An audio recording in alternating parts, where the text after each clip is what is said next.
It's been a hot minute since we've talked about Hunter Nen Impact, and a lot has happened since, so we need to talk about it. At this point, you probably know that the launch roster has a total of 16 characters, and we've had a few character reveals lately to the point that the roster probably looks something like this. We still have a few unconfirmed placements, but these are the announced characters. That said, the game has been playable in a lot of different events, including this past weekend in Paris, where for the first time, Uvogin and Machi were actually playable. Now, I didn't go to Paris. I do my best to stay away from France as my life's philosophy, but I do know someone that did, and that someone is Damascus. How are you doing? I am here in France. I'm living my best life. It's sunny. I'm back from the beach. It's an amazing place. You guys should go. Not Globku, though. He's not welcome. Now, Damascus didn't just play the game. He actually was invited by Arc System Works to host their event at Japan Expo in Paris, where he got to not only play the game on stage, but also reveal a brand new character. I've seen a lot of gameplay for this, and I bet you have as well. So what changed? What was the difference between like your idea of the game going in and after you played it? What's your idea coming out of it? I'll be honest, I always have one thing when I try a fighting game is how quickly fun is it. You know, some fighting games you play and they feel maybe a bit stiff, maybe a bit hard to get into. Some fighting games you play and you immediately like press the button and feel like it's kind of natural. It's the latter for me on Hunter x Hunter. Like the gameplay is really smooth, like it's really quick to to play. If you played like 3v3 fighting games, whether it's Dragon Ball Fighters or like the Marvel games and everything, you'll pretty much feel right at home because it's light, medium, heavy, special, plus assists. So it really felt immediately like, oh, okay, I'm playing a real fighting game right now, let's go. I usually trip up a lot on one-button specials. Like Grand Blue Fantasy Versus is perhaps the biggest example for me, where as soon as you give me one-button specials, I'm like, I freeze up. I'm kind of a boomer, as in, I'm not a boomer, I'm right, rather. You know, people are wrong, I'm right on this. Okay. I will stand on this, but I don't like the idea of one-button specials because I feel like one-button specials are solving a problem that doesn't exist. You know, my 7-year-old nephew picked like Street Fighter a few weeks ago and does supers after 10 minutes playing, so like, don't tell me quarter circles are hard. I think there is a really weird thing about, oh no, we can't do quarter circles and everything. So they cater to an audience that's not necessarily gonna be the audience to play the game. Right. So I'm always afraid when I see one-button specials that, oh, this game is gonna be way too like designed for casuals and not for people like me who like to sweat on fighting games. Regardless of feelings, though, this is one of those games. And so how did it feel for you? So on this, I basically realized, most of the specials, like the way that game looks like it's designed is every character is designed around their specials. I think everyone can see that there is a very striking thing about this game is the movement definitely looks slow, right? Like it does look floaty. That was the thing I was really scared of about the game because it does look slow, it does look floaty, you know?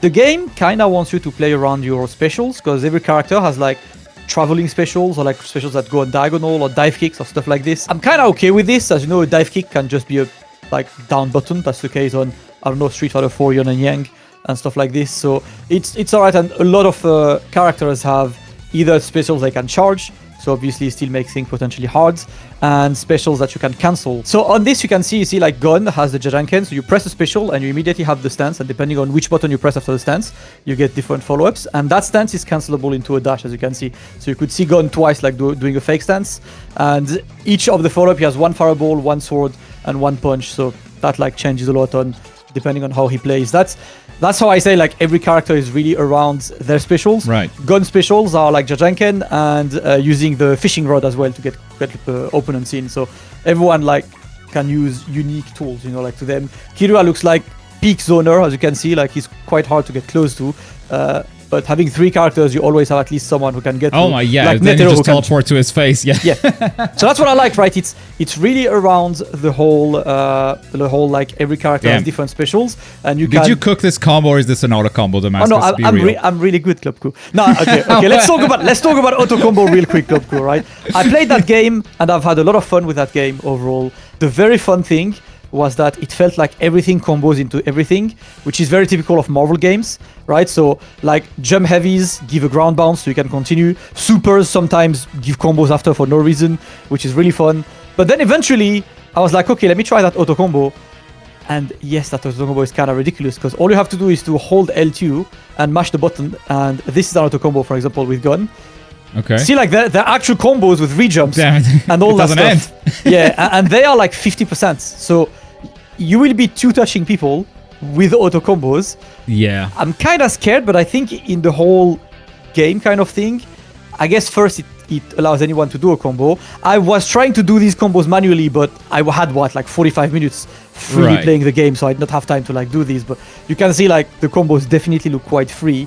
It doesn't look like an auto combo at all. Like the amount of time that Gon is like taking to pick an opponent off the ground and like keeping stuff going. And that's another thing that I think makes combos really easy, is that everything just works. You know, wall bounces, off the ground options, like the freedom seems like off the charts there, and you have a lot of time to confirm stuff. Yeah, if you look at Machi right now, this is her gameplay, right? Every time she hits you, she applies like a wire, a thread on you, and the thread gives you a follow-up. You could see like, you know, Leorio has the thread right now, so she can like add follow-up to all of his specials like this, you know. So, and with auto combo, you get pickups from absolutely anywhere. That's the crazy thing. You do an air-to-air that gives a ground bounce, and then you like mash auto combo, and that's 50%. But I think the way you just like think about it fighting game wise is games like this, if you guys have already played Marvel, like it's games that every time you do a combo, you must have some kind of mix-up behind, right? And these auto combos, they don't finish on mix-ups. You can see like this is another Kiryu auto combo. They always finish in level 1, so you don't really have a mix behind this. While playing the game quote-unquote seriously will be keep your opponent in the blender for as long as possible.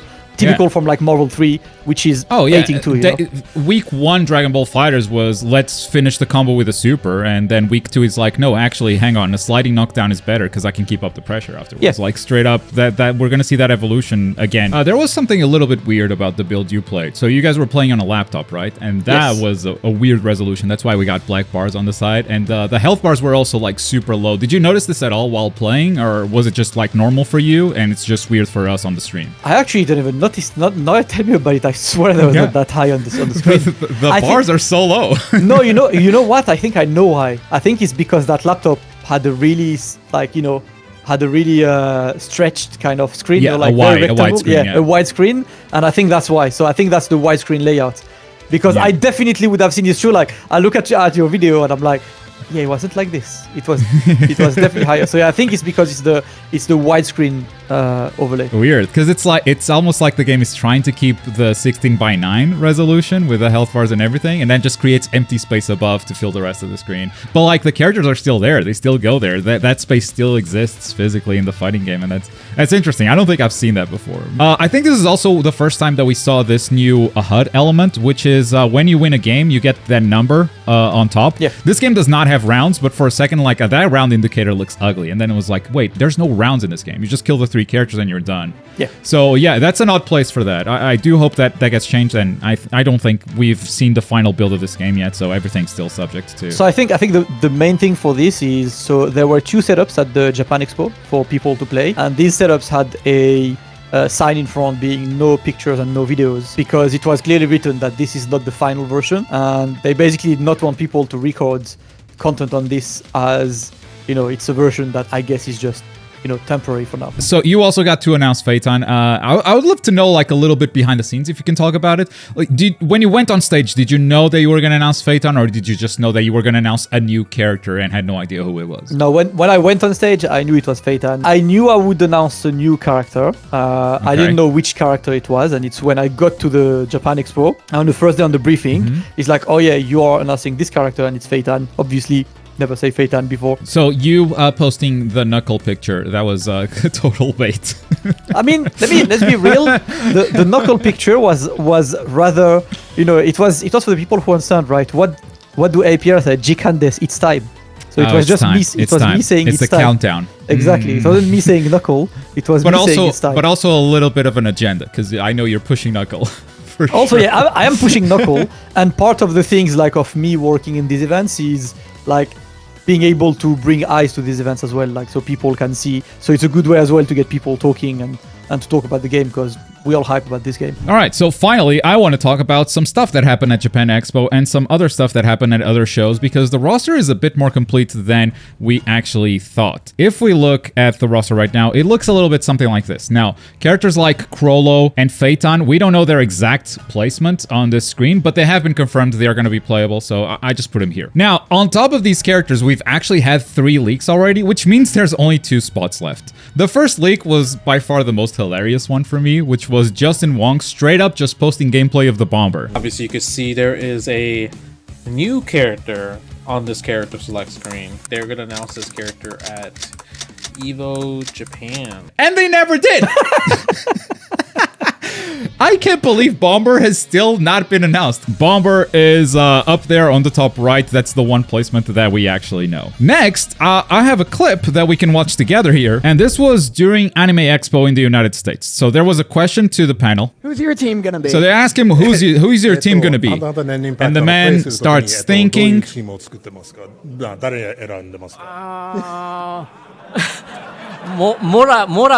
What do you mean, Morel? Spoilers! Unless he's thinking so far ahead that Morel is DLC, but that's 2 leaks right there. And the last one actually happened with you on stage. Now, did you notice when it happened live, or did you notice when it happened I saw the tweet after. That was impossible to see live, Badio. So this is when you guys are picking characters. And if you look to the right there, when you pick Netero, as a part of his ultimate animation, you can see Meruem right there. So that's the flash confirming that Meruem is also going to be playable.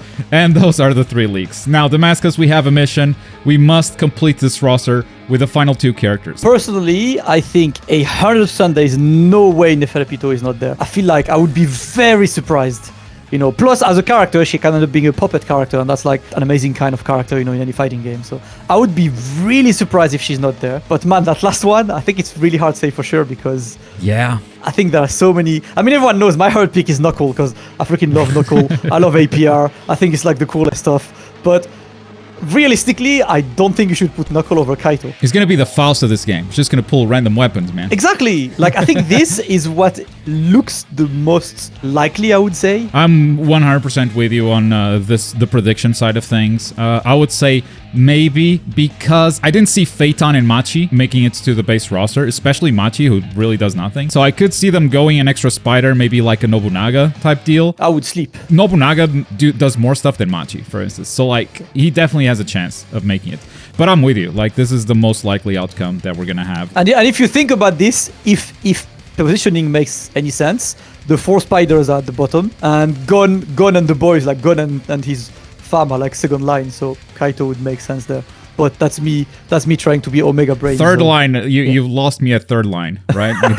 This third line makes zero sense. I would love to see Irumi. If I'm allowed wish lists, Irumi is probably my pick. I will pop off if this guy gets announced. The only reason why I think he's not going to be there is because it looks like they've been doing announcement arc per arc. And Irumi has been there for way too long right now for not being announced. Well, Damascus, thank you so much for your input and your expertise and your thoughts on the game too. Where can people find you? What are you doing? What do people have to look forward to with your content? I am Z Damascus on pretty much every social media. I'm sure Globku is a professional YouTuber and we'll put my name somewhere in the description. I run fighting game events every week and my concept is simple. It's a ladder, which means no matter your level, you play for 2 hours. So whether you're amazing at the game or terrible at the game, you will play for 2 hours. That sounds like a threat. You will play for 2 hours. You will play. I mean, if you don't want, you can leave if you don't want, but you will play whether it's Street Fighter, Guilty Gear Strive, Dragon Ball Fighters, any fighting game you want to join. So, join my channel. We talk anime sometimes when I find the time to stream. We vibe. That's about all. That's going to do it for today. But if you want to watch more Hunter x Hunter, check out this video that I made with Lotus Asakura. Thank you so much for watching. Bye.